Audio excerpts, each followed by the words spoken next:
ये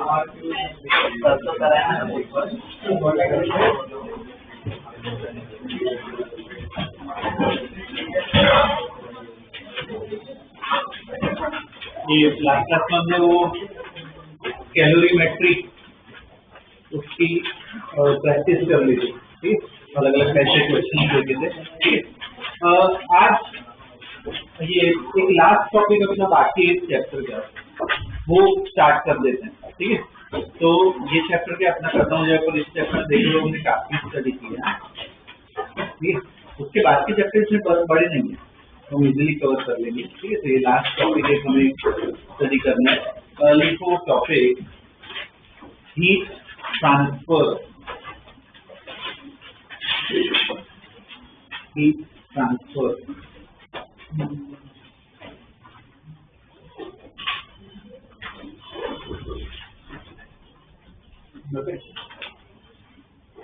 heat transfer क्या है, एग्जाम्पल से समझते। सपोज ये बोर्ड है, ठीक है। अब बोर्ड को मैं अपने ऐसे हैंड से टच कर रहा हूँ तो मुझे कोल्ड फील होता है, ठंडा लगता है। इसका मतलब इसका टेम्परेचर ज्यादा है, मेरे हाथ का टेम्परेचर ज्यादा है, बोर्ड का टेम्परेचर ज्यादा है, किसका टेम्परेचर ज्यादा है, तो इसको टच कर रहा हूँ, मेरे हाथ का टेम्परेचर ज्यादा है, ये ठंडा है, इसका टेम्परेचर कम है, इसलिए तो मुझे कोल्ड लग रहा है, ठीक है। हीट ट्रांसफर हो रही है, कैसे ट्रांसफर हुई है? हैंड टू बोर्ड या बोर्ड टू हैंड, कैसे ट्रांसफर हुई है? Hand to board. हीट वैसे कैसे ट्रांसफर होती है? हाई टेम्परेचर की लो टेम्परेचर, ठीक है। तो हैंड टू बोर्ड क्या हीट ट्रांसफर हो रही है, ओके। इसमें अब नेक्स्ट क्वेश्चन, मैटर या मटेरियल फ्लो हो रहा है क्या? हीट ट्रांसफर हो रही है पर कुछ फ्लो हो रहा है अंदर, हीट मटेरियल या मैटर फ्लो नहीं हो रहा है। तो ऐसा अगर केस हो, हीट ट्रांसफर तो हो रहा है पर मटेरियल ट्रांसफर नहीं हो रहा है, तो उसे हम क्या कहते हैं कि क्या हो रहा है? कंडक्शन। क्या हो रहा है? कंडक्शन, ठीक है। एक और तुम्हें एग्जांपल दूं कि तो एक फ्राइंग पैन, ठीक, फ्राइंग पैन, उसको स्टव ऑन कर रहे हैं, ठीक है, उसमें रख रहे हैं, अंदर कोई वो पूरी ऐसा कुछ नहीं है, सिर्फ पैन है, ठीक है, उसको गर्म कर रहे हैं। तो पैन क्या धीरे धीरे गर्म होगा, तो उसमें भी हीट फ्लो हो रही है, क्या होगा? बोलो, कंडक्शन बोल सकते हैं या नहीं बोल सकते? कंडक्शन का मतलब तुम्हें समझा है कि हीट फ्लो होगी, हीट मिलेगी तुम्हें, मटेरियल का फ्लो नहीं होगा।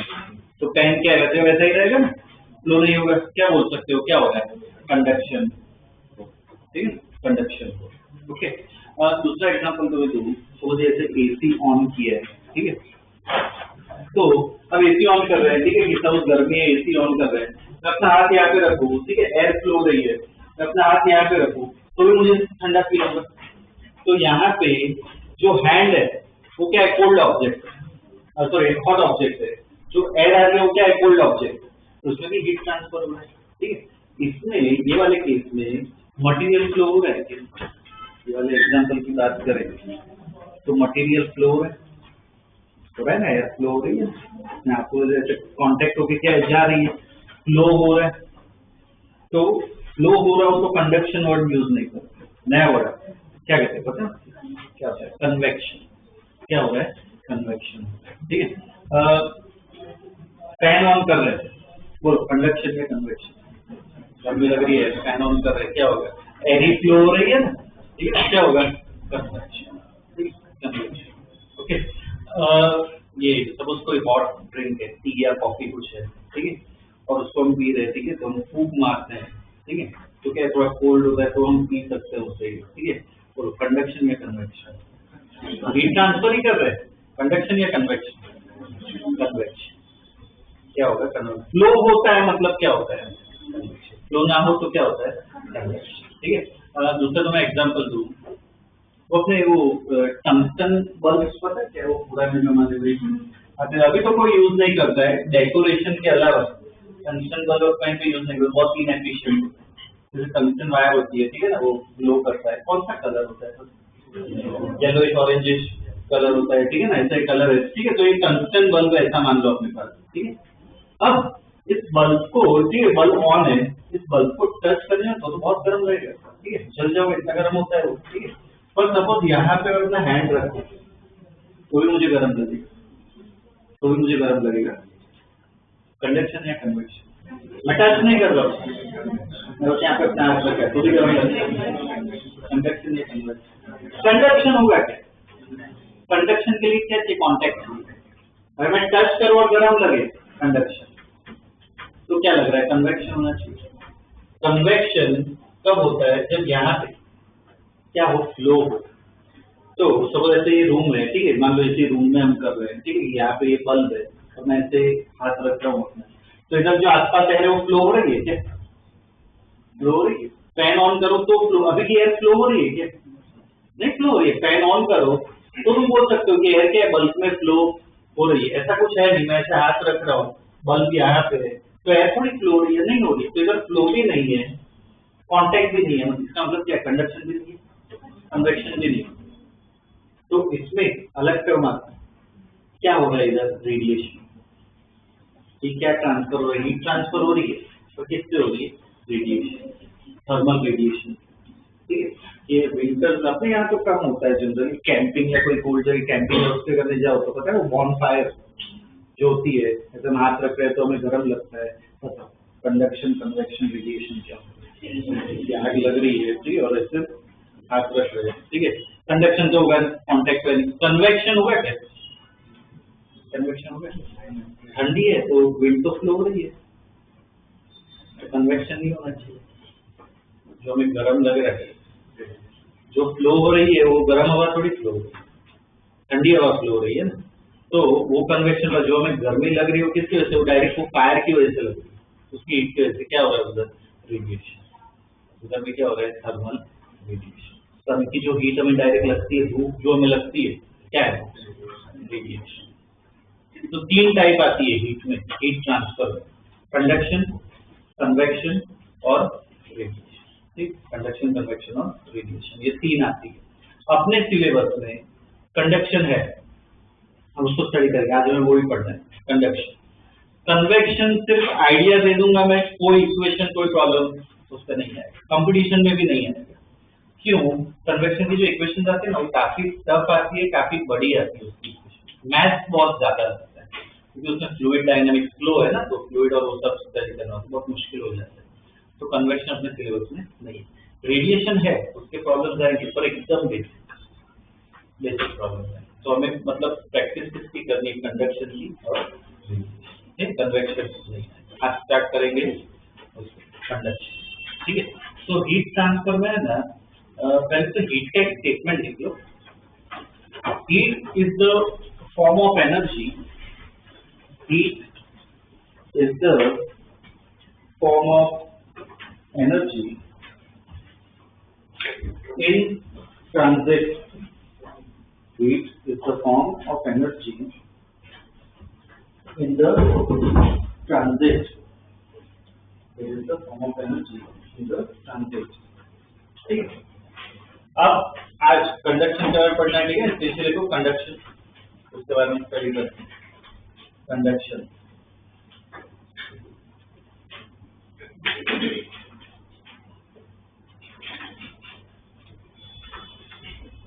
कंडक्शन के बारे में पढ़ लो। देखो वैसे स्टेटमेंट लिखो, बाद में समझाता हूँ। तो it is the transfer of heat, it is the transfer of heat through vibrations, the transfer of heat through vibrations of molecules or atoms. The transfer of heat through vibration of molecules or atoms. Molecules or atoms. Okay, full stop. There is no overall flow of matter. There is no overall flow. There is no overall flow of matter.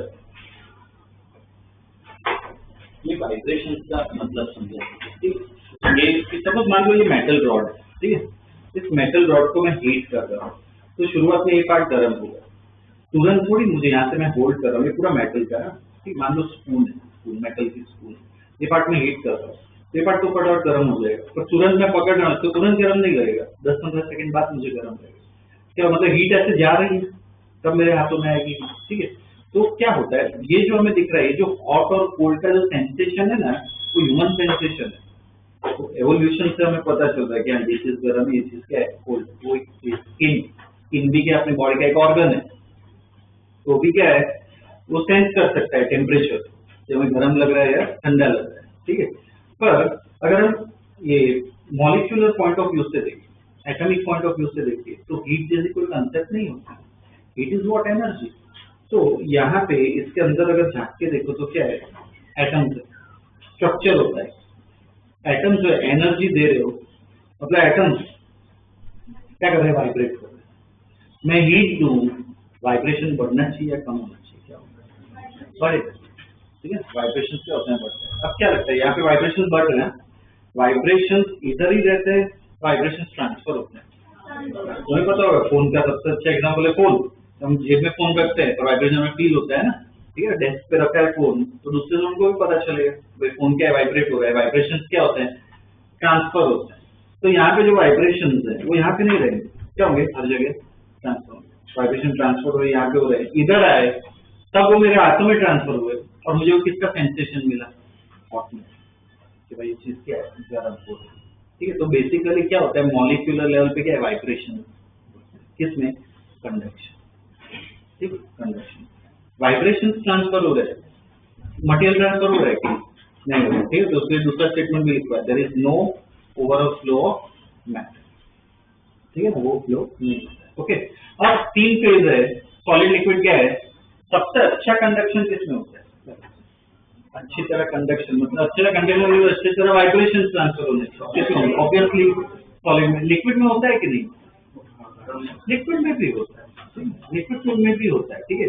कि एक suppose vessel में तुम पानी ले रहे हो, ठीक है, या फिर वैसा मान लो कि एक ग्लास अपने पास, ठीक है, वो ग्लास को एकदम चिल्ड कर रहे हो, ठीक है, फ्रीज में रखा, एम्प्टी है, उसको फ्रीज में रख दिया, ठीक है। और क्या करो, बाद में नॉर्मल पानी भर दो रूम टेम्परेचर, 2-3 मिनट बाद देखोगे तो पानी ठंडा हो जाएगा ना। तो उसमें जो हीट ट्रांसफर हुआ कैसे हुआ, कंडक्शन से या कन्वेक्शन से। तो ग्लास में पानी भरा और तुमने ग्लास साइड से रख दिया, कंडक्शन हुआ या कन्वेक्शन, कंडक्शन। वो जो ग्लास था उसमें से क्या ट्रांसफर हुई हीट, ठीक है, या बोल सकते उसकी तरफ ट्रांसफर, ठीक है। तो जो ट्रांसफर में वाटर फ्लो हुआ क्या, भरने के बाद में रख दिया तब बोल रहा हूँ, फ्लो हुआ क्या, वाटर नहीं हुआ, जो भी हो रहा है क्या, वाइब्रेशन से ट्रांसफर हो रहा है, तो भी क्या होगा, कंडक्शन। मतलब लिक्विड में भी होता है, सबसे अच्छी तरह किसमें होता है, सॉलिड में। उसके बाद लिक्विड में और गैसेज में तो ऑलमोस्ट क्या होता है, नेगेटिव, तो उसमें कंडक्शन नहीं होता है, ठीक है। तो वो लिख लो कि conduction mostly occurs, conduction mostly occurs in solid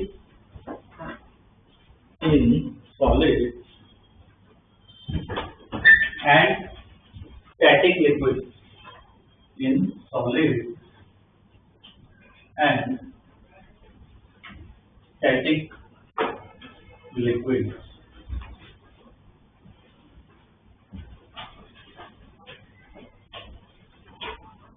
Solid and static liquid, ठीक है। और एक और स्टेटमेंट मुझे लिखवाना है, वो भी इस पॉइंट से समझा देता हूँ। सपोज एक रॉड है अपने पास, मेटल रॉड है, वो मेटल रॉड क्या है, रूम टेम्परेचर पे, ठीक है, रूम टेम्परेचर मान लो 30 डिग्री पे, 30 डिग्री। अब मैं क्या कर रहा हूँ, ये रॉड का एक पॉइंट जो है एंड पॉइंट, उसको मैं स्टीम के साथ कांटेक्ट में ला रहा हूँ। स्टीम के साथ कांटेक्ट में ला रहा हूँ मतलब ये जो पॉइंट उसका टेम्परेचर कितना हो जाएगा, 40। यहाँ से जो पॉइंट उसको आइस के साथ कांटेक्ट में ला रहा हूँ तो कितना हो जाएगा उसका टेम्परेचर, 0, ठीक है। ये मैंने सेटअप कर दिया, कब किया, T=0, स्टॉप वॉच चालू कर, ठीक है। और बीच में अभी टेम्परेचर कितना था, 30 डिग्री कितना है।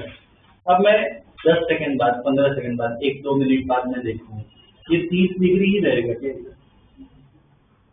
यहाँ पे कितना हो जाएगा, 10 सेकंड बाद देखूँ, अगर मैं इधर देखूँ कितना होगा, 30 का कितना हो जाएगा, 40 होगा या 20 होगा, 40 होगा। उसके बाद टाइम तो क्या है, 50 होगा। यहाँ पे अगर मैं देखूँ इधर, शुरुआत में कितना होगा, 30 जितना होगा, बाद में 10 और कम होगा, ये इसके साथ कॉन्टेक्ट, तो इधर टेम्परेचर क्या है, कम होगा, यहाँ पे क्या होगा, बढ़ेगा। टाइम के साथ क्या हो रहा है, चेंज हो रहा है। टाइम के साथ अगर टेम्परेचर चेंज हो तो उसे क्या कहते हैं, ट्रांजिएंट स्टेट। ये रॉड किसमें है, ट्रांजिएंट स्टेट, टाइम के साथ चेंज हो, ठीक है। अब मान लो इसको 1-2 घंटे के लिए ऐसे ही रख दिया, ऐसे ही रख दिया मतलब क्या, कंटिन्यूस इधर स्टीम आ गया, मतलब कंटिन्यूस इधर 100 डिग्री है, यहाँ पे कंटिन्यूस में आइस प्रोवाइड कर रहा हूँ, मैं कंटिन्यूस 100 डिग्री पे, 0 डिग्री पे, ठीक है। और इसको मैंने 1-2 घंटे के लिए ऐसे ही रख दिया, ठीक है, कंटिन्यूस क्वांटिटी में प्रोवाइड कर। अब मुझे बताओ क्या लगता है बीच में कितना टेम्परेचर होगा, बीच में कितना टेम्परेचर होगा, एग्जैक्ट बीच में अगर देखिए पूरा यूनिफॉर्म है क्या होगा, 50। इधर बीच में देखो कितना होगा, 25 डिग्री। इधर कितना, इधर एकदम नजदीक है देखो 90-80 जितना हो सकता है, यहाँ पे देखो कितना 10 डिग्री 5 डिग्री इतना हो सकता है, ठीक। अब मेरा क्वेश्चन ये है, 10 मिनट बाद और मैं देखूं तो चेंज होगा या यही रहेगा, मैंने 2-3 घंटे ऑलरेडी छोड़ दिया था, तो ये मुझे मिला, मैं क्या 10 मिनट बाद देखो तो क्या ऐसा ही दिखेगा, चेंज नहीं होगा, ठीक है। अब जितना भी टाइम जाए अब यही रहेगा। तो अब क्वेश्चन ये है, इस केस में टेम्परेचर चेंजेस विद टाइम और पोजीशन, ये वाला जो केस है, अगर तुम्हें क्वेश्चन पूछूं मैं ये वाला, तो 2-3 घंटे बाद मैंने रख दिया, छोड़ दिया, उसको ऐसे ही रख दिया, तो इस केस में रॉड का जो टेम्परेचर है इट चेंजेस विद टाइम और पोजीशन, पोजीशन के साथ चेंज हो रहा है, हर एक पोजीशन पे क्या अलग अलग चेंज हो रहा है, टाइम के साथ चेंज नहीं हो रहा है। तो ऐसा जो स्टेट है उसमें टाइम के साथ चेंज ना हो रहा है, किसके साथ चेंज होगा, पोजीशन के साथ, ऐसे स्टेट को क्या कहते हैं, स्टेडी। ये रॉड अब किसमें पहुंच गया, शुरुआत में किसमें था, ट्रांजिएंट स्टेट में था, वो किसमें पहुंच गया, स्टेडी स्टेट। अपना जो सिलेबस है, हम जो प्रॉब्लम्स कर रहे हैं वो कौन सा केस होगा, ये स्टेडी स्टेट का, ठीक है, अपना सिलेबस भी, ठीक है। काफी सारी जगह काफी सारे मतलब बुक्स में देखो तो कम इंफॉर्मेशन भी होती है, इतना डिस्कशन नहीं होता है, डायरेक्ट प्रॉब्लम भी आ जाता है, पर तुम्हारे लिए स्टडी करना बहुत जरूरी है, जानना बहुत जरूरी है कि हम कौन सा पार्ट स्टडी कर रहे हैं, ठीक है ना, हमें पता होना चाहिए, ठीक है, कौन सा स्टडी कर रहे हैं। ट्रांजिएंट स्टेट नहीं आएगा, ट्रांजिएंट स्टेट है ना इंजीनियरिंग का पर्टिकुलर मेटल और वो सब का उसमें ये, ठीक, स्टेडी स्टेट हमें याद करना है, उसकी इक्वेशन सिंपल आती है, देखेंगे, ठीक है। तो ये स्टेटमेंट लिख लो, next statement, if the temperature of an object, if the temperature of an object changes with time, if the temperature of an object changes with time, then the object is in transient state, then the object is in transient state, TRANSIENT, transient object is in transient state, full stop। Continue में ही लिखो, if temperature changes with position, if temperature changes with position but not with time, temperature changes with position but not with time, then the object is in, then the object is in steady state, then the object is in steady state, ठीक है। और जो अभी मैंने बताया कि हम study करेंगे तो किसमें करेंगे, स्टेडी स्टेट में ही करेंगे, ठीक है। और स्टेडी स्टेट के जो प्रॉब्लम्स करने होंगे ना, उसमें एक स्टेटमेंट में लिखवा रहा हूँ, वो प्रॉब्लम्स में हमें बहुत काम आएगा, ठीक है। तो उसके बाद 2-3 स्टेप बना के ना एक स्टेटमेंट लिखो, in steady state, in steady state, the rate of heat flow, the rate of heat flow is same, the rate of heat flow is same throughout the junction, rate of heat flow is same throughout the junction. The rate of heat flow is same throughout the junction. ठीक है, same रहता है। एक important statement का मतलब समझा। मान लीजिए दो रॉड है, मेटल के रॉड है, जैसे मैंने कनेक्ट की, यहाँ पे टेम्परेचर T1, यहाँ पे T2, T1 ज्यादा है T2 से, तो सबसे पहले मुझे बताओ हीट किस तरफ जाएगी, राइट साइड जाएगी या लेफ्ट साइड? राइट साइड है ना, हाई टेम्परेचर टेम्परेचर, हीट इस तरफ जाएगी। अब क्या होता है प्रैक्टिकली हम देखें जैसे हीट जाती है इधर से, ठीक है, तो कुछ हीट है ना इधर से ऐसे लीक भी होती है, सराउंडिंग में जाती है। हम क्या कर रहे हैं, इंसुलेट कर रहे हैं। इंसुलेट मतलब क्या, इधर ऐसे कोटिंग कर दी, जैसे कुछ लॉस नहीं हुआ। तो इसका मतलब क्या हुआ, यहाँ पे जंक्शन है अपना, जितनी भी हीट इधर से आ रही है तो सारी हीट कहाँ पे जाएगी, कहीं लॉस ऐसा कुछ नहीं होगा। तो ये है स्टेडी स्टेट का मतलब, ठीक है। और इक्वेशन के फॉर्म में क्या लिख सकते हो, मैं देखो हीट फ्लो नहीं लिखा, मैं रेट ऑफ हीट लिखूँ। रेट ऑफ हीट है ना, वर्ड पर अंडरलाइन करो, रेट ऑफ हीट होना चाहिए। कैसे लिखूँ रेट ऑफ हीट? रेट है क्या होता है, तो रेट ऑफ हीट मतलब क्या लिख सकते हैं, delta Q by delta T. तो ये जो delta Q by delta T वो पहले रॉड का, वही सेम किसका होगा, दूसरे रॉड पर। कहाँ पे ध्यान रखना है, एट स्टेडी, ठीक है, वो बहुत जरूरी है, स्टेडी स्टेट पे ही ऐसा होगा, ठीक है। ये वाला सपोज रॉड जब मैं ऐसे ले रहा हूँ, ये तीन अलग अलग रॉड है, ठीक है, ये 1 2 3 ऐसे, इसमें हीट फ्लो मान लो ऐसे होगा कि इधर ये बहुत हाई टेम्परेचर है, ये दोनों लो है, तो हीट इधर से आएगी ऐसे चली जाएगी। इसमें क्या लगता है, क्या है इक्वेशन, तो इधर इक्वेशन लिखनी, इधर क्या बोलो। अब ये इतना होना चाहिए, ये इतना क्या कहते हैं, इतना दिमाग लगाना है, लॉजिक ही है और कुछ नहीं है। बोलो 1 किसके बराबर, 2 = 3 ऐसा होगा, 2 प्लस है जंक्शन पे जितना आ रहा है उतना ही डिवाइड हो रहा है। ये किसके सिमिलर है, ये पढ़ा हुआ है इक्वेशन ऑफ कंटिन्यूटी। जितना इनफ्लो होता है उतना क्या आउटफ्लो होता है, ठीक है। तो क्या हो जाएगा 2 प्लस उसके बराबर, ठीक है। ये स्टेटमेंट के नीचे ये दो ड्रॉ कर लो।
अब हमने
अब इसमें ये हमने इक्वेशन तो लिखी, पर इनकी जो वैल्यूज है वो वैल्यूज कैसे निकाले, तो उसके लिए भी एक अलग इक्वेशन आती है जो मेन है इक्वेशन जो हमें स्टडी करनी है आपके लिए, प्रॉब्लम्स करना उसके लिए वो इक्वेशन बता देता हूँ। पहले वो इक्वेशन समझते हैं, ठीक है। स्टेटमेंट अभी कुछ लिखना मत, तो इक्वेशन समझा देगा।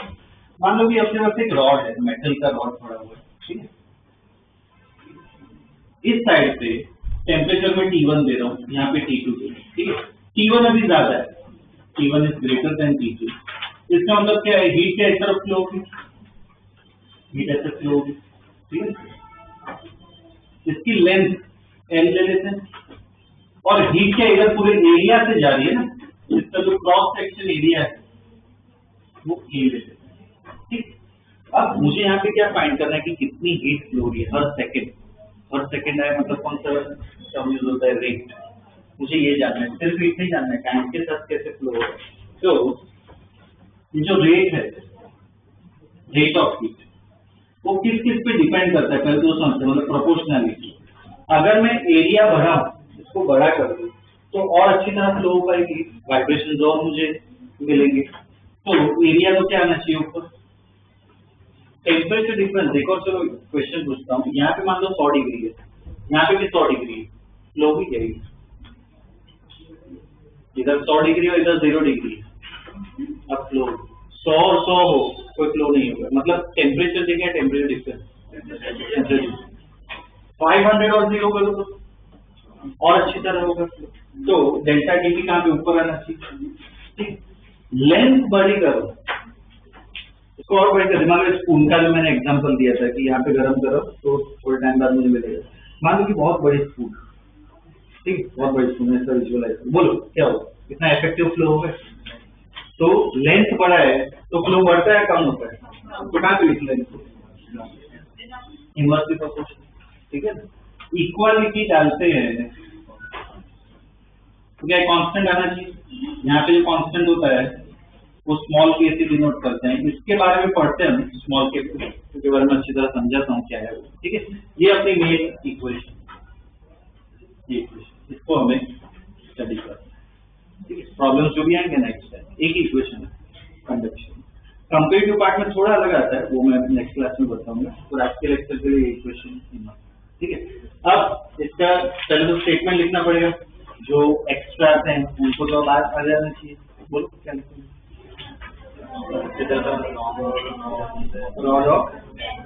लिखो लिखो अपने आप लिखो, try to consider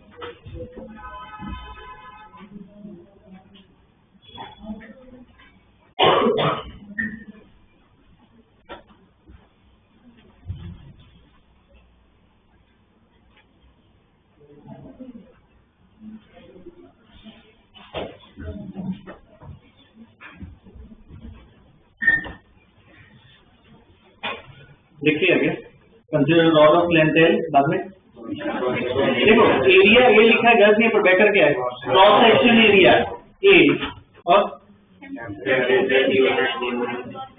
temperature multiple statement, temperature at one and T1 other and T2, या फिर क्या बोल सकते हो having temperature at the end T1 and T2 respectively, है ना। अपने हिसाब से तो डाल सकते हो, पर उसका स्टेटमेंट डालना है, ठीक है। इतना लिखा, ठीक है।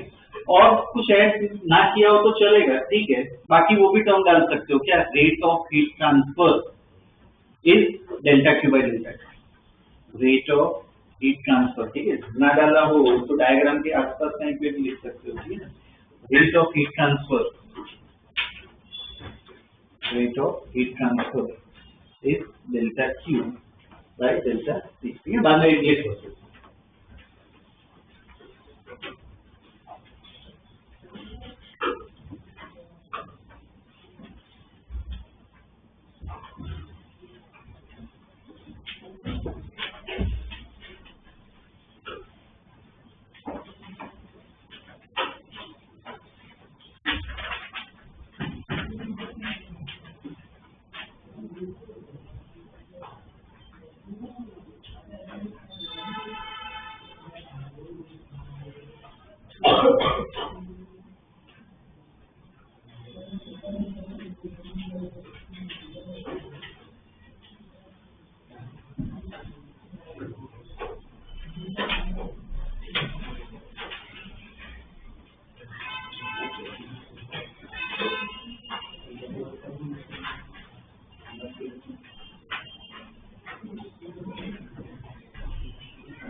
लिखिए आगे,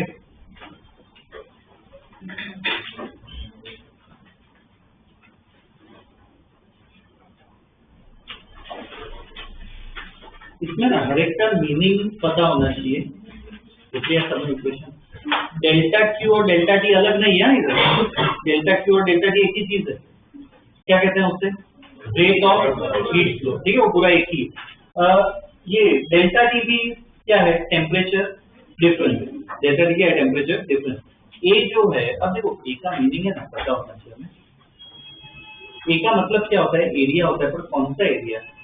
सपोज एक अच्छा एग्जांपल तुम्हें दूं, ये वाला कीवर्ड मैंने ड्रॉ किया, ठीक है। ऐसा मान लो ब्लॉक, अब मैं टेम्परेचर, हाई टेम्परेचर कहाँ पे रख रहा हूँ, ABFE, ये जो बेस है पीछे वाला ABFE, उधर मैं हाई टेम्परेचर रख रहा हूँ। और CDHG, ये जो है इधर मैं लो टेम्परेचर रख रहा हूँ। तो मुझे बताओ हीट कौन सी डायरेक्शन में फ्लो होगी, बोलो। इस तरफ फ्लो होगी, नीचे फ्लो होगी, अंदर की तरफ फ्लो होगी, कैसे, ठीक है। ये वाला जो फेस है वो हाई टेम्परेचर पे, और ये जो फ्रंट फेस दिख रहा है वो लो टेम्परेचर, कैसे फ्लो होगी, ऐसे कुछ फ्लो होगी इस तरफ, ठीक है। एरिया कौन सा होगा, एरिया कौन सा होगा, इधर कितने 6 एरिया है टोटल, कौन सा एरिया लोगे जो फ्लो के परपेंडिकुलर, फ्लो इस तरफ हो रहा है, कौन सा परपेंडिकुलर है, ए बी एफ ई, या फिर और कौन सा ले सकते सी डी एच जी, ठीक है, वो वाला फ्लो ले, ठीक है। एक और कंफर्मेशन के लिए, सपोज मैं टेम्परेचर दे रहा हूँ ये नीचे वाले पेज पे, ये वाले पेज पे ई एफ जी एच, इसमें मैंने लो टेम्परेचर दिया है और ये एबीसीडी पे हाई टेम्परेचर दिया, अब कैसे हीट फ्लो, अब इधर हीट फ्लो उसमें एरिया क्या समझा है, तो एरिया फिक्स नहीं होता, एरिया मतलब पता होना चाहिए, ठीक है। तो ए का मीनिंग एक टाइप पे लिखिए, क्या है, area that is perpendicular to heat flow, area that is perpendicular to heat flow,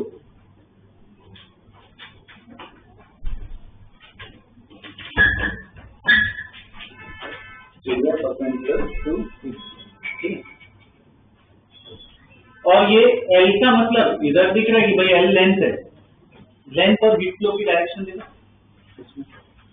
क्या ठीक है ना।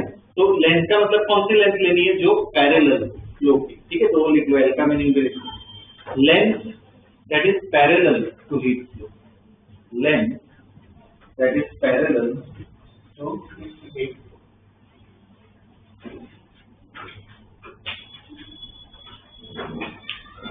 ठीक है। चलो, तो ये क्यूबॉइड पे ध्यान दो, इस क्यूबॉइड पे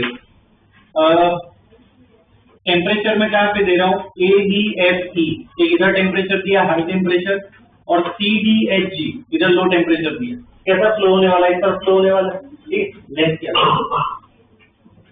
एरिया डिस्कस किया हमने, एरिया कौन सा ये वाला होगा, लेंथ कौन सी, एल बी या एच, अभी समझे, तो इस तरफ हो रहा है ना, तो उसका मतलब क्या है, क्या है लेंथ, मीनिंग हमें पता होना चाहिए, ठीक है, ऐसे प्रॉब्लम आएंगे आगे, ठीक है ना, तो पता होना चाहिए, ठीक है, इसलिए मैं प्रॉपर मीनिंग, ओके, ये ड्रॉ करने की जरूरत नहीं है, बस ये समझाने के लिए। और ये बचा के का जो क्या मैं लिखो, नहीं, के is called thermal conductivity, K is called thermal conductivity, K is called thermal conductivity, ठीक है, कंटिन्यू में लिखो, it is the property of the material, it is the property of the material, it is the property of the material, continue में लिखना है, ठीक है। देखो, a good conductor of heat, a good conductor of heat has higher value of K, good conductor of heat has higher value of के, ठीक है, higher value of के, मतलब के बेसिकली क्या देता है कि कितनी अच्छी तरह कंडक्ट करेगा वो हीट। एग्जांपल कौन सा, वो पैन, वो फ्राइंग पैन का ही लेते हैं, ठीक है, इस फ्लेम स्टव ऑन किया, ठीक है, बोलो क्या लगता है उसके, ये सबको होता है कि वो पैन तुरंत गर्म हो जाएगा, पर हैंडल से हम पकड़ सकते हैं, उतनी जल्दी हमें गर्म फील नहीं होगा, के किसका रहता है, हीट दोनों को मिल रही है, समझ लो, तो दोनों जगह ट्रांसफर हुई, किसको ज्यादा मिल रहा है, अच्छी तरह ट्रांसफर किसको हो रहा है, पैन में किसकी वैल्यू, के की वैल्यू किसकी ज्यादा होगी, पैन, हैंडल में के की वैल्यू क्या होती है, ठीक है ना। तो के क्या दिखा रहा है, कितनी अच्छी तरह फ्लो, ठीक है, कितनी अच्छी तरह फ्लो, ओके। बाद में अगर तुम्हें कहूँ एक और एग्जाम्पल दूँ, तो ये सपोज मान लो कि धूप में टेरेस पे हमने दो चेयर रखी है, एक पूरी वुड की बनी है और एक पूरी स्टील की, मेटल की, ठीक है, वो चेयर, ठीक है, कोई कुशन वुशन कुछ नहीं है, पूरा वो मटेरियल का बना है, ठीक है, मेटल का है और वुड का है, दोनों आइडेंटिकल है, दोनों को 2-3 घंटे धूप में रख दिया, ठीक है। अब बैठने जाओ, क्या लगता है किसमें निकल जाएंगे, बोलो क्या होता है, स्टील में हालत खराब हो जाएगी, है ना, ठीक है। उसमें वुड में इतना इश्यू नहीं होगा, गर्म फील होगा तो इतना इश्यू नहीं होगा। अब क्वेश्चन क्या है, ये ऑब्जर्वेशन है, क्वेश्चन क्या है, किसका टेम्परेचर हाई है? वुडन शेयर का टेम्परेचर हाई है, स्टील का हाई लगता है, वो गर्म फील होता है तो उसका भी हाई होना चाहिए। तब सब थर्मोमीटर से चेक करोगे, दोनों का टेम्परेचर सेम निकलेगा, दोनों का टेम्परेचर ऑलमोस्ट सेम है, ज्यादा फर्क नहीं होगा, ऑलमोस्ट सेम है। तो फर्क किसका है, क्यों हमें वो गर्म लग रहा है, वो हम जो गर्म लग रहा है, ठीक है, वो किसकी वजह से लग रहा है, हीट फ्लो की वजह से। टेम्परेचर की वजह से गर्म नहीं लग रहा है, हीट फ्लो की वजह से।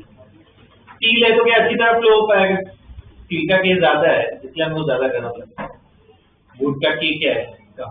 वही सेम ये केस, मतलब पता है क्या, वो फ्राइंग पैन का जो एग्जाम्पल है वो मैंने चेंज कर दिया, वही फर्क है और कुछ फर्क नहीं। ठीक है ना, तो ये ध्यान रखना है। ठीक है, दूसरा बहुत सारे एग्जाम्पल, टू व्हीलर है उसकी सीट का जो कवर होता है वो भी ऐसा ही होता है। ठीक है ना, ब्लैक कलर है, धूप में रखो बैठो, गए मेरा हो चुका है एक्सपीरियंस। ठीक है ना, बैठने गया था जल्दबाजी, ठीक है ना, हालत खराब हो गई। तो के उसका क्या होता है, ज्यादा जो अच्छी क्वालिटी के कवर्स आते हैं जो सच में महंगे आते हैं, उसमें क्या होता है, डिजाइन सब तो ठीक है, के ज्यादा होना चाहिए कम होना चाहिए। ठीक है, तो ऐसे क्या प्रैक्टिकली बहुत एग्जाम्पल जिसमें हमें टेम्परेचर लगता है, टेम्परेचर हाई या लो है, पर मेन चीज का के है, की का। ठीक है, इसमें बस एक और पार्ट बताना है, बाद में प्रॉब्लम कर सकते हैं। ऐसा यूनिट पहले delta Q by delta T, उसका ऐसा यूनिट क्या होगा, डेल्टा क्यू बाई डेल्टा, पता है उसका एक ही टर्म क्या होगा, जूल पर सेकंड। जूल पर सेकंड को कहते हैं क्या टर्म होता है, energy upon time, power, watt. ठीक है, क्या होगा वॉट, तो SI unit of delta Q by delta T, SI unit of delta Q by delta T is what,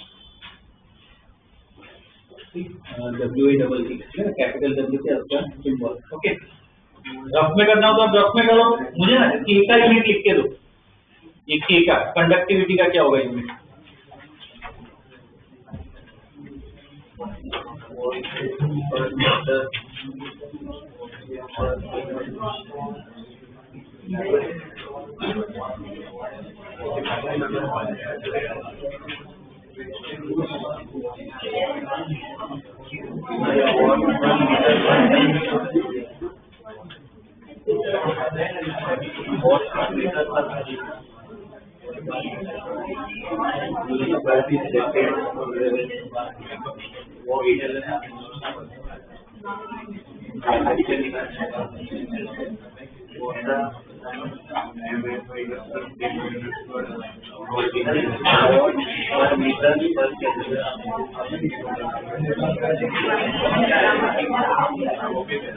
okay,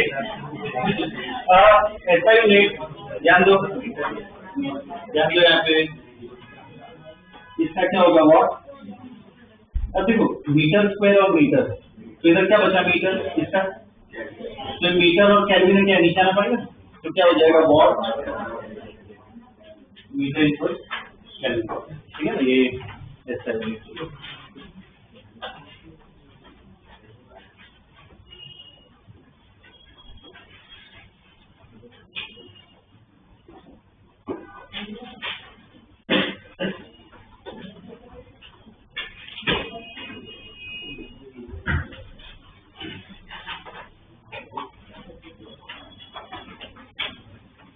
okay, ये इक्वेशन लिख ली, मीनिंग भी लिख लिया। ठीक है, इसके बेस पे अब क्वेश्चन पहले एनसीईआरटी की कर लेते हैं। ठीक है ना, बाद में कंपेरेटिव पार्ट आएगा, उसमें स्टडी भी करना है। ये इसमें एनसीईआरटी में देखो, इसमें ना बहुत बड़े क्वेश्चन है, तो कोई नहीं लिखवा रहा हूँ, समझ में आ जाएगा, मैं डायग्राम ड्रॉ कर लेता हूँ। ठीक है, बस लिख लेना वो एनसीईआरटी एग्जाम्पल 6 ऐसे लिख लो, पता चल जाएगा एनसीईआरटी एग्जाम्पल 6। ठीक है, पहले वो देख लेते हैं, ड्रॉ करो डायग्राम।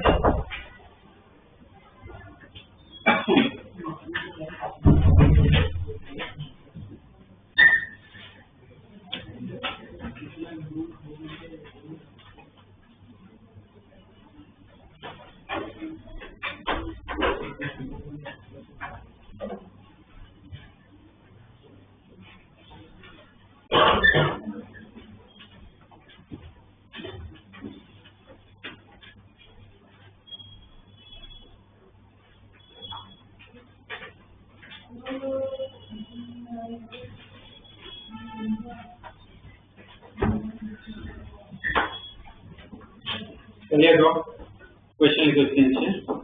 इन पर जो बस डेटा ही मैं बता रहा हूँ, देखो cross section area of steel, cross section area of steel is twice that of copper. Area of steel is twice that of copper. Find temperature of the junction. Find temperature of the junction.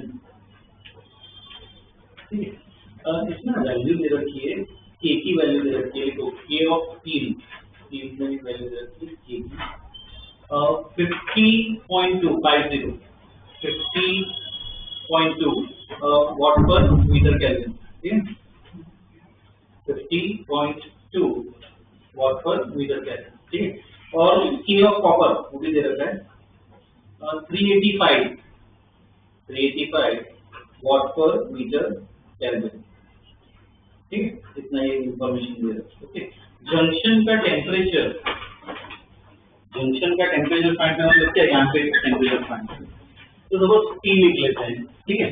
अब जो हमने equation पढ़ी, कौन सी rate वाली, हमने जो equation पढ़ी वो कहाँ पे, यहाँ पे अलग से लगा सकते हो, यहाँ पे अलग से लगा सकते हो, पूरे के लिए नहीं लगा सकते, ठीक, इधर से इधर नहीं लगा सकते। क्या रीजन है, मटेरियल चेंज है, ठीक, यहाँ पे अलग अलग लगा सकते। इधर इसकी जब इक्वेशन लिखोगे, इसकी इक्वेशन लिखोगे, मेन सोल्यूशन कहाँ से आएगा, कुछ तो इक्वल करना पड़ेगा ना, क्या इक्वल करेगा, जो हीट फ्लो है रेट वो क्या रहेगा, सेम, मैंने वो स्टेटमेंट पढ़ा था, लिखवाया था 2 3 4 बना के। जो यहाँ पे रेट फ्लो है वो क्या होना चाहिए, यहाँ पे होना चाहिए, ठीक है। पहला प्रॉब्लम है चार्ट पे ढंग से लिख के करो, दूसरा अपने आप ट्राई कर सकते हो, ठीक है। लिखो जैसे कि at steady state rate of heat flow will be same at steady state,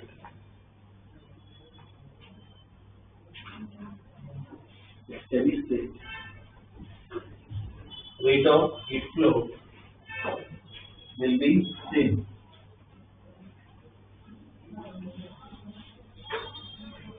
तो ऐसा लिख सकते हो delta Q by delta T of steel equal to क्या होगा, delta Q by delta T of copper, ठीक है, ये लिख सकते हैं। ओके, यहाँ पे अभी सिर्फ वेरिएबल्स में डाल रहा हूँ, जैसे स्टील की बात करें तो देखो फॉर्मूला में पता है के ए डेल्टा टी, तो चलो यहाँ पे K1 लिख रहा हूँ, तो A1 की जगह क्या लिखूं, एरिया की वैल्यू नहीं, बाकी तो ऐसे दिया हुआ है, बोलो 2A लिख सकते हैं, ट्वाइस है। अगर यहाँ पे 2A लिख रहा हूँ, कॉपर का क्या लिखेंगे, सपोज मैं इधर A लिख सकता हूँ, यहाँ पे क्या लिखते हैं A बाई, कंसिस्टेंसी बस होनी चाहिए, ठीक है ना। यहाँ पे 2A डाल देते हैं, डेल्टा टी क्या होगा 300 माइनस T या T माइनस 300, तो क्या कह सकते हैं हायर माइनस लोअर, ये T पक्का 300 और 0 के बीच में ही होने वाला है, तो क्या होगा 300 माइनस T, और नीचे क्या है लेंथ है, तो कितनी हो जाएगी लेंथ 15, इसको 15 ही रखूं या 15 × 10⁻² क्यों करूं, ऐसा ही मैं करूं या ऐसे इक्वल करना है, तो क्या कैंसिल ही हो जाएगा, तो चलेगा, नहीं लिखोगे तो, ठीक है।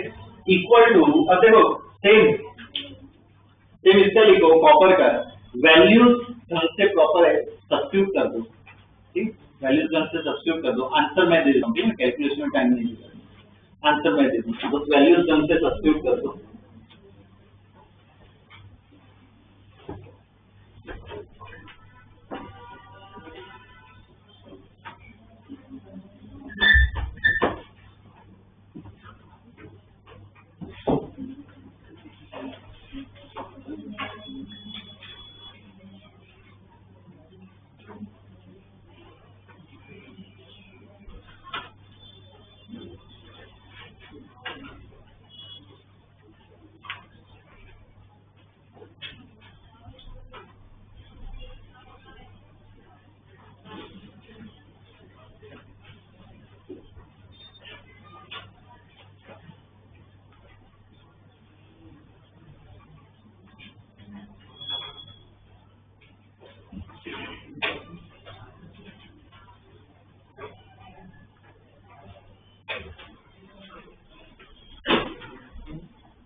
यहाँ पे K1 की जगह स्टील का कितना दिया है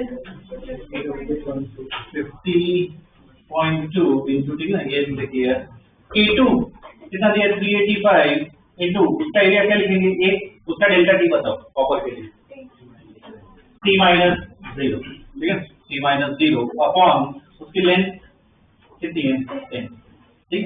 बस इसको इक्वेट करो, जैसे ये तो कैंसिल हो गया, ठीक है ना, इधर से बस सॉल्व करके इतना बस लिख सकते कि on solving t equal to, ठीक है ना, वैल्यू दे देता हूँ बस जब से यहाँ पे ऐसा ही वैल्यूज डालो, फाइनल आंसर दे देता हूँ, ठीक है।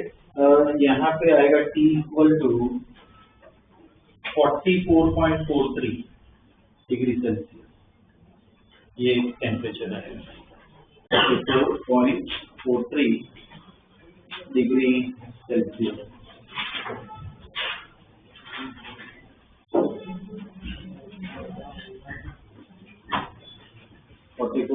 डिग्री, ठीक है ना, ये फिर आएगा, ओके।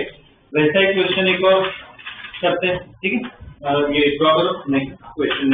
ये लिख लेना इसमें एनसीईआरटी एग्जांपल 7, एनसीईआरटी एग्जांपल 7 ये उसका है, ठीक, ये लिख लेना।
देखिए आगे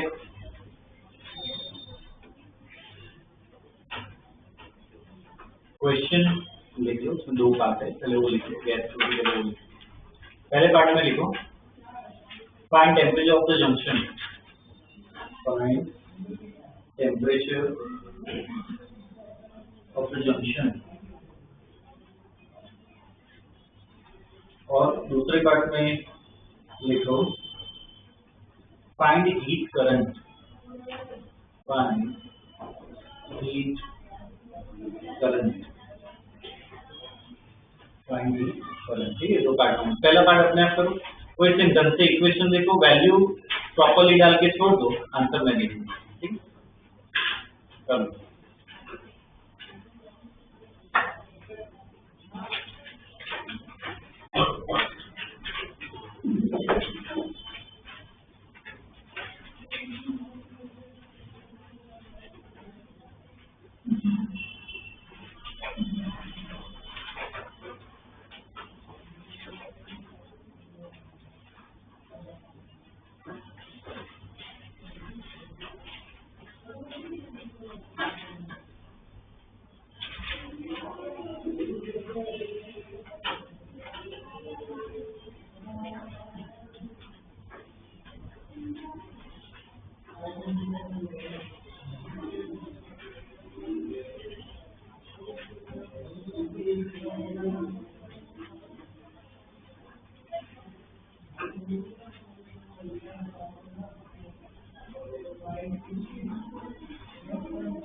कुछ तो लिखो, देख रहे हो ABCD लिखो, तो कुछ तो लिखो।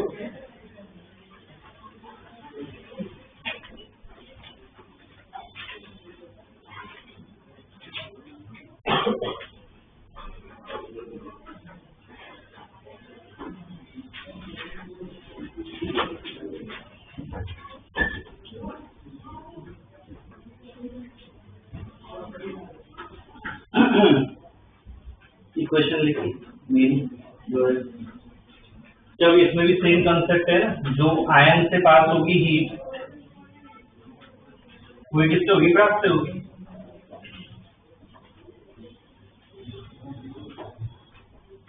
रास्ते होगी सेम, ठीक है। इसमें वैल्यूज क्या आएगी, A1 delta T by L1 equal to A2 delta T by L2, ठीक है। अब यहाँ पे सब वैल्यूज डालोगे, जैसे K1 A1 L1 सब दिया हुआ है, 1 किससे आयन के लिए, और तू ये सब ब्रास की वैल्यूज दे रखी है, मुझे डेल्टा T से मतलब है। यहाँ पे मैं T लिख रहा हूँ जंक्शन, किसी ने X Y लिखा हो तो नहीं चलेगा। आयन के लिए डेल्टा T बताओ, 373 माइनस T, और ब्रास के लिए क्या होगा T माइनस 273। कहीं पे भी उल्टा लिखा ना तो आंसर पूरा अलग आ जाएगा, ध्यान रखना, ठीक है। 373 माइनस T माइनस 273, ठीक है। सब वैल्यूज डाल दो, ठीक है। तो जानते इसकी डालते रखो, मैं आंसर दे देता हूँ। T आएगा इससे 315 केल्विन, तो क्या आसपास आएगा, T equal to 315 Kelvin, 315 Kelvin, ठीक, ये आंसर है। और दूसरे पार्ट में क्या पूछा है कि क्या निकालना है हमें, हीट करंट। अब ये वर्ड है ना जरूरी है, हमें नेक्स्ट क्लास में ना ये बहुत काम आएगा, हीट करंट। करंट वर्ड आए, हम डे टू डे लाइफ में अगर बात करें या किसी और जो नॉन साइंस पर्सन होते हैं, वो करंट फ्लो रहा है, तो बेसिकली क्या इलेक्ट्रिसिटी की बात करें। पर फिजिक्स के पॉइंट ऑफ व्यू से या टेक्निकल पॉइंट ऑफ व्यू से करंट का मतलब क्या होता है, जनरल मतलब करंट का मतलब क्या होता है, फ्लो। अगर मैं तुम्हें कहूँ कि भाई एक पाइप में वाटर करंट है, मतलब क्या है, वाटर का फ्लो, ठीक है। इलेक्ट्रिक करंट मतलब चार्ज का फ्लो होता है, ठीक है। तो हीट करंट क्या होगा, मतलब हीट का फ्लो है। तो ऐसा कोई पूछे कि हीट करंट निकालो, मतलब बेसिकली तुम्हें क्या निकालना है, रेट ऑफ हीट। तो टेक्निकल टर्म है, ऐसा नहीं बोलेंगे कि रेट ऑफ हीट निकालो, क्या निकालो, हीट करंट, दोनों एक ही होता है, ठीक है। इसमें ढंग से लिखो ना, बाकी थोड़ा सा फॉलो कर लेना, ठीक है। दूसरे बात में लिखो हीट करंट, सिंबल आई दे देते हैं, स्मॉल आई, ठीक। करंट का वो जनरल सिंबल होता है। Heat current small I is equal to, heat current I is equal to the rate of heat transfer, heat current I is equal to the rate of heat transfer delta Q by delta T, the rate of heat transfer delta Q by delta T, ठीक। तो लिखते उसके नीचे I equal to क्या हो जाएगा, delta Q by delta T, I equal to delta Q by delta T। तो अब इसकी वैल्यू पूछी है, तो वैल्यू के लिए क्या करते हैं, I equal to delta Q by delta T, मुझे इसकी वैल्यू निकालनी, वैल्यू कैसे निकालनी,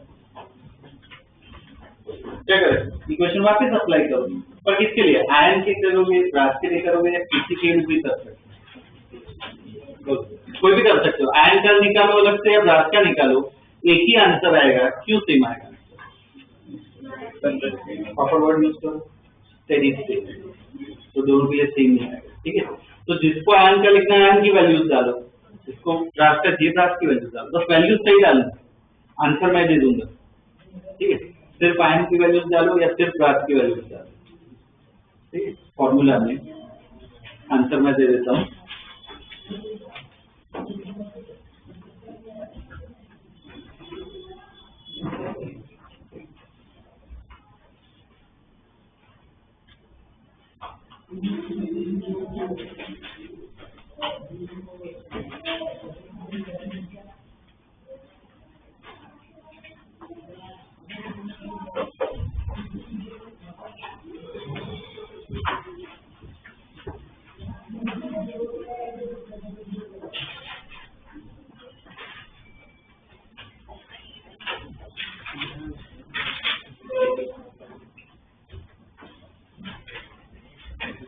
ये यहाँ पे मैं दोनों की वैल्यूज लिख रहा हूँ, ठीक है। किसी भी एक की डाल दो, और आयन की लिखे, आयन के लिए वैल्यूज क्या आएगी, K1 आएगा 79, K1 आएगा 0.02, डेल्टा T आयन के लिए क्या होगा, 373 माइनस T था, बट ये अपना आ चुका है 315, अपॉन एल किया था 0.1, इससे जो आंसर आएगा क्या आएगा 916.4 वॉट, 916.4 वॉट। ठीक है, अगर किसी ने ब्रास का लिखा हो तो भी चलेगा, सेम ही आंसर आएगा। स्लाइड यहाँ पे लिख देता हूँ मैं, तो क्या आएगा 109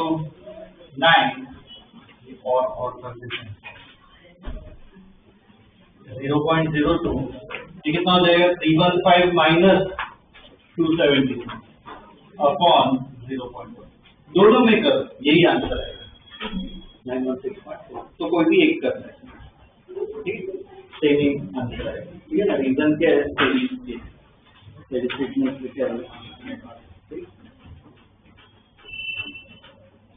ओके, ये जो है वो क्या फॉर्मूला बेस्ड क्वेश्चन कर लिए। अब इसका ना प्रैक्टिकल क्वेश्चन, इक्वेशन प्रैक्टिकली कहाँ पे यूज होती है, इसके भी केस है, एनसीईआरटी में प्रॉब्लम्स भी अच्छे हैं, तो वो एक देख लेते हैं। ठीक है, इसमें पूरा क्वेश्चन लिखना पड़ेगा। देखो, अब brass boiler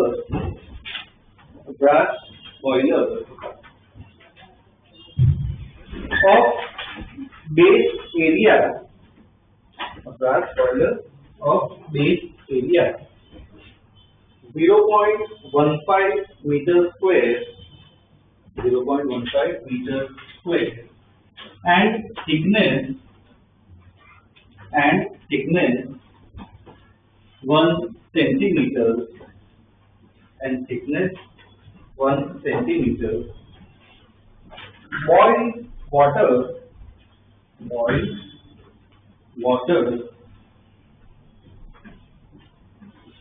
at the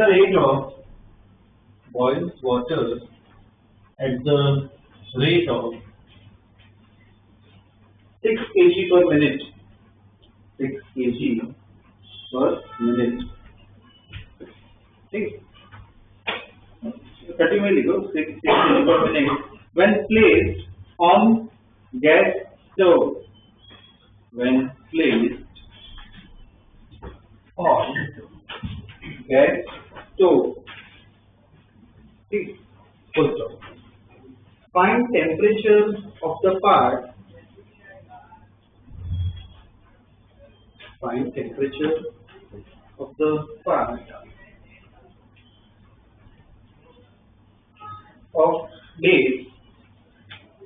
Part of base in contact with the flame, and temperature of the part of the base in contact with the flame, in contact with the flame. Okay, इसमें दो data values दे रखी है, एक वो thermal conductivity दी हुई है brass की, क्या लिख लो के बी लिख सकते हो ब्रास की, ठीक है, वो दिया हुआ है 109 watt per meter Kelvin, 109 watt per meter Kelvin, और दिया हुआ इसमें लेटेंट हीट ऑफ वेपराइजेशन वो भी दिया है, मतलब LB, ठीक है, वो लिख लो, और 225 से into 10⁻³ joules per kg, into 10⁻³ joules per kg। ठीक है, अब देखो इसमें ना पहले तो प्रॉब्लम को समझते हैं, ये प्रैक्टिकल प्रॉब्लम है। क्या जो है कि बॉयलर है, ब्रास का बना हुआ है, ठीक है, बॉयलर बेसिकली बॉयलर मतलब क्या सिलिंड्रिकल वेसल होते हैं, बहुत बड़े होते हैं, ठीक है, उनका एक ही काम होता है, वो क्या बनाते हैं, स्टीम बनाते हैं। तो एक बॉयलर है, सिलिंड्रिकल वेसल है अपने पास, ठीक है, इसमें बॉयलर है, ठीक, इस बॉयलर की बेस के बारे में इंफॉर्मेशन दी, ये जो बॉयलर का बेस है उसका एरिया और उसके ना कुछ थिकनेस भी ऐसे दे रखी है, जैसे थिकनेस है इस बॉयलर, ठीक, और यहाँ पे क्या है, अंदर पानी है, ठीक, अंदर क्या पानी है, ठीक, ये अपना वाटर, ये जो क्या है बॉयलर। तो अब यहाँ से हम अगर फ्लेम दे, ठीक है, आग दे हम, तो क्या होगा, ये पानी बॉईल होने लगेगा, और इधर क्या मिलेगी हमें, ठीक है, इतना ही दिया होगा। ओके, अब इसमें हमें स्टडी करना है, तो इसमें देखो क्या दिया हुआ, ये 6 kg पर मिनट बता सकते हो क्या है? 6 kg पर मिनट जो है क्या है? इसका मतलब क्या हुआ, मीनिंग समझो। हर मिनट में 6 kg पानी बॉयल हो रहा है, मतलब इतना होता है कि 6 kg स्टीम, हर मिनट में 6 kg स्टीम मिल रही है बॉयल होकर, ठीक है। और वो स्टीम यहाँ पाइप कनेक्शन होती है, उधर से स्टीम एस्केप कर सकते हैं, ठीक है। तो ये हमें एक इंफॉर्मेशन है। और यहाँ पे जो हीट आ रही है, मुझे बताओ इधर प्लेन की हीट कैसे ट्रांसफर होती है? हमने जो कंडक्शन और सब पूरा पढ़ा, समझा मुझे क्या हो रहा है बोलो? इस प्लेन की हीट जो हीट है पहले कहाँ से ट्रांसफर हो रही है? बेस से ट्रांसफर हो रही है। बेस में क्या हो रहा है? कंडक्शन, कन्वेक्शन, रेडिएशन, क्या हो रहा है? कंडक्शन हो रहा है, ठीक है। बेस को अगर मैं मैग्नीफाई करूं, बेस को अगर मैग्नीफाई करें, जैसे ये बेस है, ठीक है, ये बेस दिया हुआ है, इधर फ्लेम है, यहाँ पे फ्लेम है। तो क्वेश्चन क्या पूछा है?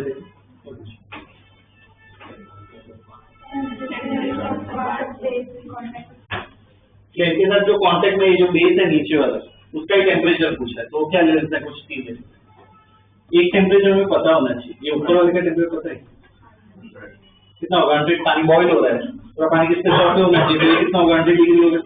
और कोई इन्फॉर्मेशन दे रखी है इसकी? इसका एरिया दे रखा है 0.15 मीटर स्क्वायर, और क्या है? थिकनेस है, तो ये दे रखी है। इसको वो डेल्टा एक्स लेते हैं, थिकनेस का जनरल ये सिंबल देते हैं, कितना? 1 सेंटीमीटर। अब इसमें मुझे बताओ, इसमें हीट कैसे फ्लो होगी? ट्रांसमिट मटेरियल कौन सी डायरेक्शन में हीट फ्लो? ऊपर, लेफ्ट, राइट, कैसे फ्लो? ऊपर की तरफ है ना, टेम्परेचर यहाँ पे और यहाँ पे दे रहे हैं, तो हीट जो है वो क्या ऐसे फ्लो, ठीक है। मुझे बताओ, अब देखो बस, अब तो क्या ये डायग्राम है, सबसे पहला स्टेप जो वही वापस रिपीट कर रहा हूँ। एक्स्ट्रा क्लास में जो है तुमको मैंने बताया था, कल की क्लास में था कि प्रॉब्लम सॉल्विंग स्टेप्स क्या होते हैं, कि सबसे पहला पार्ट क्या होता है? विजुअलाइजेशन, कि ये तुमने क्वेश्चन समझा, अब तुम्हें क्या करना है कि इसमें कौन सा फिजिक्स लग रहा है वो आइडेंटिफाई करना है। आज जैसे हमने पढ़ा कि इधर कौन सा फिजिक्स लग रहा है? कंडक्शन का लग रहा है, मतलब पक्का इधर कौन सी इक्वेशन लगेगी? के डेल्टा टी वाली पक्का इधर लगेगी, ठीक है। अब इसको तुम्हें किसी इसकी इंफॉर्मेशन भी है तो कुछ इधर भी ऑब्वियसली लगेगा। बोलो, जो फिजिक्स हमने पढ़ा इस चैप्टर में, इधर क्या अप्लाई हो सकता है? ये दूसरा स्टेप होता है प्रॉब्लम सॉल्विंग का। पहला स्टेप विजुअलाइजेशन हो गया, अब तुम्हें आइडेंटिफाई करना है कौन सा फिजिक्स लग रहा है। इधर ये कंडक्शन लग रहा है, उसके इक्वेशन पता है, इधर लेटेंट हीट में कन्वर्ट हो रही है ना, क्या लगेगा इधर? लेटेंट इक्वेशन पता है, MLB। और फाइनली सॉल्व करना है। तो अब सॉल्व कैसे करते हैं? एग्जैक्ट मैथ वो धीरे धीरे बनेगा एक्सपीरियंस। प्रैक्टिस तुमने क्या मेन रास्ता निकाल दिया, पक्का फिर रास्ते में कुछ मिल जाएगा तुम्हें। पर इसमें अभी साथ में सॉल्व करते हैं, पहले ना इसके लिए स्टडी करते हैं लिक्विड से, ठीक है। तो क्या लिखते हैं, तो ड्रॉ करें।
हो गया क्या?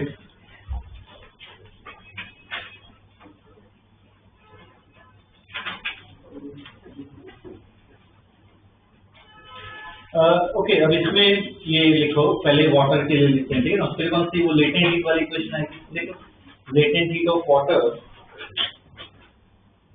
Latent heat of water equation लिखो, Q इक्वल टू क्या आएगा, mLV, latent heat of water Q equal to mLV। Question में ये 6 kg per minute, 6 kg per minute लिखा है, वो m सिंबल देना चाहिए, ये जो 6 kg पर मिनट m लिखने से क्या लिखना चाहिए, m बाई बेटर क्या आता है, डेल्टा m बाई डेल्टा, वो एक तरह का फ्लो ही है ये, ठीक है? तो इसको क्या करो, इसके नीचे लिखो rate of latent heat, rate of latent heat, rate of latent heat मतलब क्या लिखेंगे, delta Q by delta T equal to क्या लिख सकते हो, delta M by delta T into L, delta Q by delta T equal to delta M by delta T into L। और इसके नीचे लिखो here delta M by delta T, here delta M by delta T is the rate of water boiling, here delta M by delta T is the rate of water boiling। मतलब कितना हो गया, delta M by delta T equal to कितना है, 6 kg, लिखो substitute करो, delta M by delta T equal to 6 kg per minute, तो उसको ऐसा ही नहीं करना पड़ेगा, तो 8 से 60 डिवाइड बाय 60 पर मिनट है, सेकंड में क्या डिवाइड बाय 60 हो जाएगा, तो 6 डिवाइड बाय 60 तो कितना हो जाएगा, 0.1, तो delta M by delta T जो हो जाएगा, तो कितना हो जाएगा, 0.1 delta M by delta T equal to 0.1 kg per second, 0.1 kg per second, ठीक है? अब यही हीट, अब बताओ आगे क्या करें, इतना लिखा है, अब यही हीट को किससे इक्वेट करना है, कंडक्शन के साथ, उधर ही जाएंगे ना, ठीक है ना? अच्छा आगे लिखो, this heat is obtained, this heat is obtained from conduction at the base, this heat is obtained from conduction at the base, from conduction at the base। तो अब हमें वैल्यू वो क्या कहते हैं, सब्स्टिट्यूट करें, तो ये जो हीट है delta M by delta T into LV, उसको किससे इक्वेट करना है, कंडक्शन के साथ। कंडक्शन की इक्वेशन क्या थी, Ka डेल्टा T अपॉन, अच्छा इसमें L, इसमें मुझे L बताओ क्या होगा, L इधर 0.0, L इधर क्या है, ये इसके बराबर, थिकनेस के बराबर, मैं बता रहा जिसमें फ्लो होता है वो देखो, तो यहाँ पे हमें डेल्टा एक्स लिखना, ठीक है? सब वैल्यूज प्रॉपर्ली SI में डालो, फाइनल आंसर क्या निकालना, T निकालना, ठीक है? सब वैल्यूज SI में डाल दो, मैं आंसर दे दूंगा, ठीक है? बस SI ढंग से वैल्यूज डालो।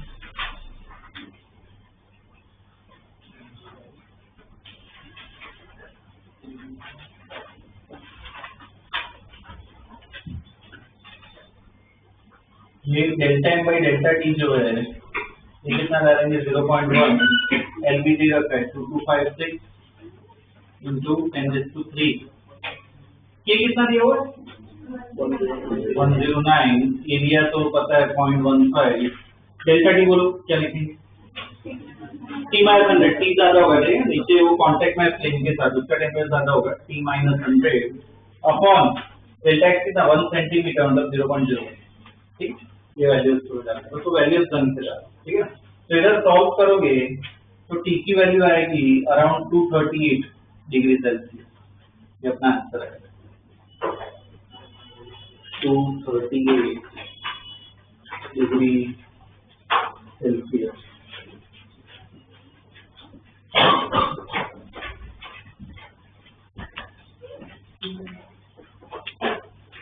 Okay, 238 degree Celsius. Okay, this will be the answer. Okay.